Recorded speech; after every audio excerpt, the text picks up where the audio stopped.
Hello guys, welcome back to our channel.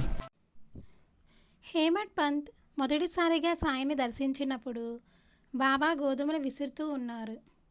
నేలపై గోనె సంచ పరిచి దానిపై తిరగలి ఉంచి కఫీని చేతులపైకి మడుచుకొని చేతిలో పిడికడు చొప్పున గోధుమలు తీసుకుని తిరగలిలో పోస్తూ వాటిని బాబా విసురసాగారు.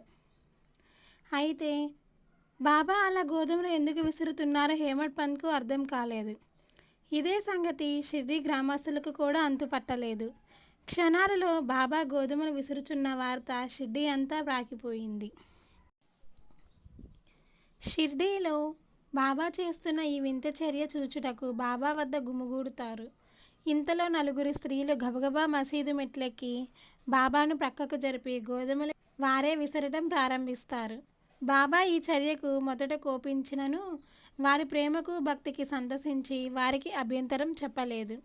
అయితే వారు గోధుమలు విసరడం పూర్తయిన తరువాత భిక్షాటన చేసి జీవించు బాబాకు, పిల్లా జల్లా లేని బాబాకు ఈ పిండి అవసరం ఉండదని ఆ పిండి 4 భాగాలుగా చేసి తమలో తాము పంచుకోసాగారు.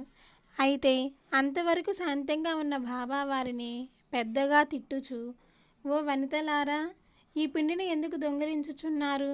పంచుకోవటం ఆపి ఆ మొత్తం గోధుమ పిండి ఊరి సరిహద్దులపై చల్లండి అని ఆదేశిస్తారు.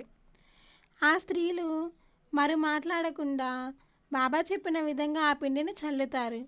అప్పటికి కానీ విషయాన్ని అర్థం చేసుకున్న షిర్డీ గ్రామ ప్రజలు షిర్డీలో కలరా వ్యాధి విపరీతంగా ఉన్నదని, దానిని శాంతింప చేయడానికి బాబా ఆ విధంగా చేశారని హేమడ్ పంత్కు చెబుతారు. ఇది అంతయు హేమడ్ పంత్కు ఆశ్చర్యాన్ని, ఆనందాన్ని కలుగజేస్తుంది.